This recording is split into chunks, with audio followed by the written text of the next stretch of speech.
And again, from big giants, we're moving to startups, and Pavel Glotov, the head of the project of CityAir, that is providing hardware and software to assess air quality and forecast it, both for local level and for regions. The importance of air quality is obvious. It's enough just to mention that air quality ranks fourth in the list of factors decreasing life expectancy. And of course, air quality is an important criterion for ESG ratings in assessing carbon neutrality. And today, Pavel will tell us how technology helps us to assess air quality.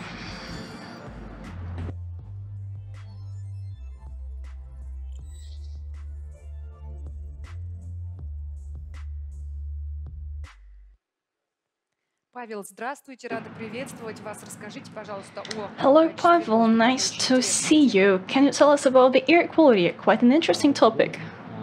Yes, hello. Thank you for letting me to perform here. So let's get started. First of all, I would like to talk about artificial intelligence and technologies for achieving sustainable development goals. And I would like to look at it through the lens of our professional activities, the data to take proper decisions in atmosphere monitoring. So first, I would like to tell a few words about ourselves and why we can talk about the environmental aspects at all. So what trends are there? If before it was companies' initiative to take care about air quality, now it's not for them to decide because all over the world we see proper regulation. Regulation related to emission of substances harmful to health and the emission of greenhouse gases. Many companies use the trend as their competitive advantage and support tightening regulation connected to ESG. And even companies that consider themselves environmentally friendly already are using this trend to support tightening regulation. And they even come up with their own monitoring systems. Even the companies that are unfriendly, they use their monitoring systems. And of course, the popularity of ESG investment is growing, which is another important factor. So, in the next slide, we see two major categories. First, companies whose results depend on air quality in specific locations. For instance, we're talking about developers or hotels. Naturally, accommodation and recreation in an ecologically clean area, environmentally friendly, are more expensive. And the second category here are the industries that emit air pollutants, and they need to control and reduce emission concentration in order to avoid different problems.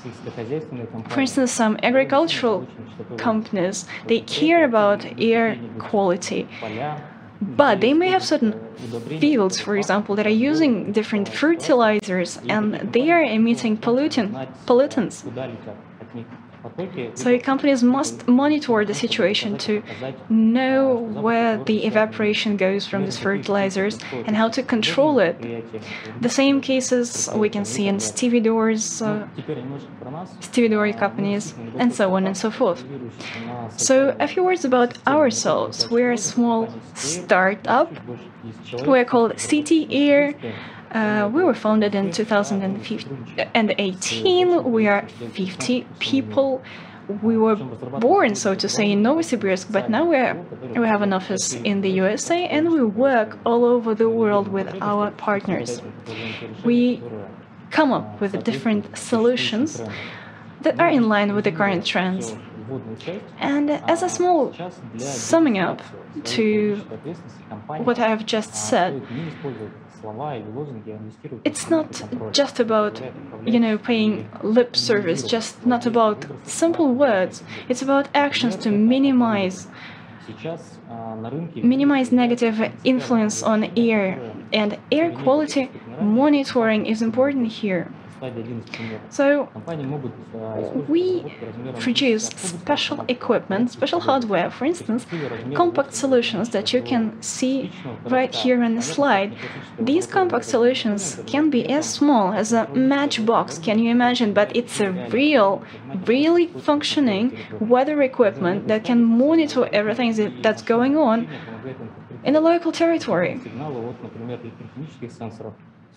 And they can detect and interpret the signals from electrochemical sensors and get more precise results compared to other sensors. But the most interesting part here is that for large-scale territories, it seems they are unfit. However, we can see the information that we got, say, 10 seconds ago as focal points for learning and forecasting. And finally, we can assess different events within a 72 hours time frame. Road traffic is one of the key sources of emissions, as we know, so monitoring of this aspect is extremely important. And here we can shift to the micro scale, the scale of a single street.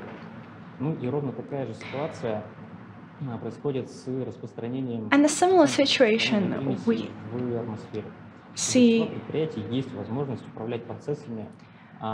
in air pollutants. Many enterprises have the capacity to control their emissions. And here we talk about the technology of ecological demand response. So having these forecasts in favorable conditions, we can increase the load to get the maximum efficiency out of it. So here it's all about regulation. The volume of pollutants may be the same, the volume of emissions may be the same, but the impact in the territories adjacent will be different, and that's what matters. So we can monitor and control the situation here and now.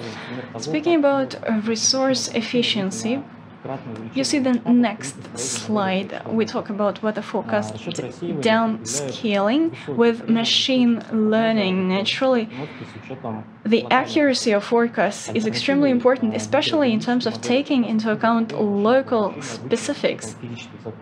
So you see the two examples here.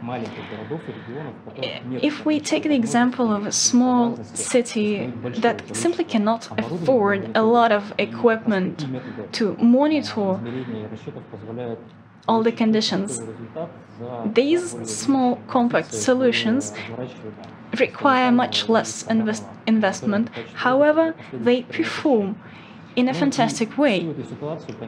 And this helps our small cities to take informed decisions.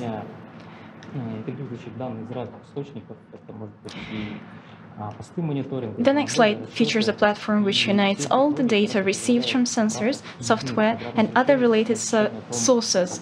So we talk about integrated platforms. And thanks to that, a business, a big enterprise can take into account all the factors impacting the adjacent territories and take proper informed decisions as a result. So, to sum up, we know that cities and industries need certain aspects. Both cities and industries will benefit from our solutions, and I would do not hesitate to ask your questions. Thank you for your insightful presentation. This is Pavel Glotov, may I remind you once again. So, I have a question to you. How, in your opinion, the attitude of companies and public and authorities is changing towards ESG? Yeah, thank you for your question. Actually, there are some stereotypes in this regard that the information on air quality is some kind of top secret information. That's not so. The whole market, all our counterparts, regional infrastructure, big enterprises, they're all interested in the open source data on air quality. And they are currently thinking about how they can monitor and control and manage the situation at their territory to mitigate the potentially negative impacts of us doing simply nothing. So the feedback is extremely positive, I would say, and the cost of such solutions in the 21st century is much less compared with the terrific results that we can get. Pavel, thank you very much for your optimism and for your presentation. So now we got a lot of insightful presentations and a lot of insights on how technology and artificial intelligence can help resolve our challenges. And we know that both big companies and startups have a role to play here. Artificial intelligence helps, and machine vision, computer vision help us in this regard. Thank you very much for your insights and for everyone to be able to analyze what we've just learned. We take a short break. We'll see you at 13:30 Moscow time.